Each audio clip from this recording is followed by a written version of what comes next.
మీకోసం మంచి మాటలు నిత్య సత్యాలు మిత్రమా. మీరు ఒకరి మీద పగ తీర్చుకోవాలి అనుకుంటే వారిని తిట్టనవసరం లేదు, కొట్టనవసరమూ లేదు, ద్వేషించవలసిన అవసరం కూడా లేదు, అవమానించవలసిన అవసరం అసలే లేదు. వారి ముందు మీరు అనుకున్నది సాధించి నవ్వుతూ జీవిస్తే చాలు, మీ పగ తీరినట్లే. ఎందుకంటే మీ శత్రువులకు మీ విజయానికి మించిన పెద్ద బాధ ఇంకొకటి ఉండదు. బంధం ఏదైనా సరే బాధ పంచుకునేలా ఉండాలే తప్ప బాధను పెంచేలా మాత్రం ఎప్పుడూ ఉండకూడదు. అలాంటి వారికి దూరంగా ఉండడమే మంచిది. మనసు చాలా ప్రశాంతంగా ఉంటుంది. గుర్తుపెట్టుకోండి, జీవితంలో ఎప్పుడూ కూడా ఒకరి ఆకారాన్ని చూసి నిర్ణయానికి రాకూడదు. అలాగే ఎప్పుడూ కూడా మిమ్మల్ని, మీ సామర్థ్యాన్ని తక్కువ అంచనా వేసుకోకండి. ఎందుకంటే ఈరోజు మీరు ఇలా ఉన్నారు, రేపు మీ సమయం వచ్చేసరికి మీరు చాలా విజయాలను సాధిస్తారు. అందుకే మీకంటే గొప్పవారి ముందు మిమ్మల్ని మీరు ఎప్పుడూ తక్కువ చేసుకోకండి. అలాగే మీకంటే బలహీనులను ఎప్పుడూ కూడా అవమానించకండి. అందరూ ఎలా ఉన్నారో మనము అలా ఉండడమే మంచిది. ఈ సృష్టిని అర్థం చేసుకోవడానికి ప్రయత్నించండి. అహంకారం ఇలా అనిపిస్తూ ఉంటుంది. తన వారందరికంటే, తన కుటుంబం కంటే, తన స్నేహితుల కంటే తనే గొప్పవారని, తనే గొప్పగా ఆలోచిస్తున్నాను అని, అందరూ తెలివి తక్కువ వాళ్లే అని. ఈ అహంకారం ఆ వ్యక్తి వినాశనానికి మొదటి మెట్టు అని వాళ్లకు తెలియదు.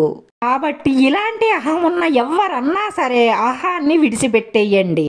అప్పుడే మీకు అందరూ గొప్పగా కనిపిస్తారు, మీరు విజయాలు సాధిస్తారు. మీ మీద అలాగే మీ వాళ్ల మీద విశ్వాసాన్ని పెట్టుకోండి. అప్పుడే మీకు సంతోషం దొరుకుతుంది. అలాంటి సంతోషంతో మీ మనసు ఎంతో ఆనందంగా ఉంటుంది.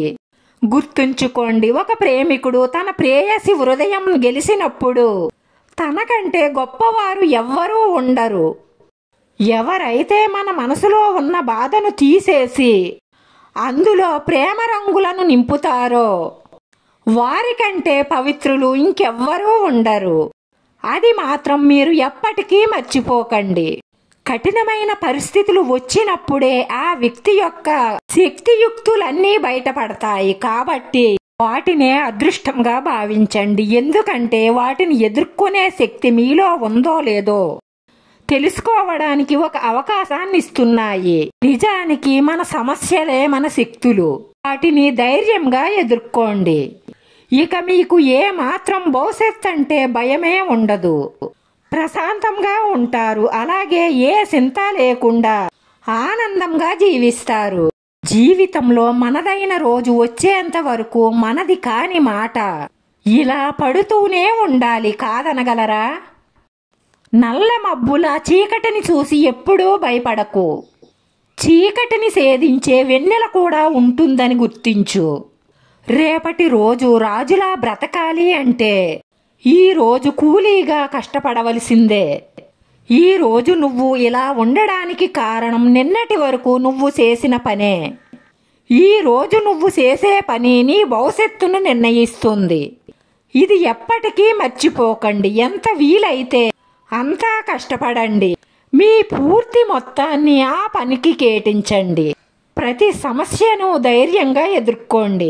స్థితులకు పరిస్థితులకు భయపడి అక్కడే ఆగిపోతే రేపు రాబోయే బంగారు లాంటి భవిష్యత్తుని ఎప్పటికీ చూడలేవు.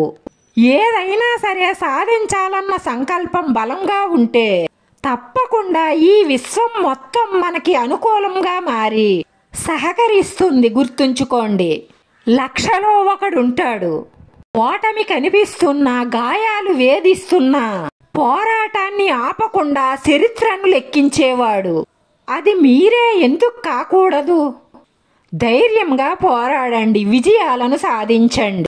ఇన్ని మంచి మాటల్లో మీకు ఏ మంచి మాట నచ్చిందో కామెంట్ చెయ్యండి.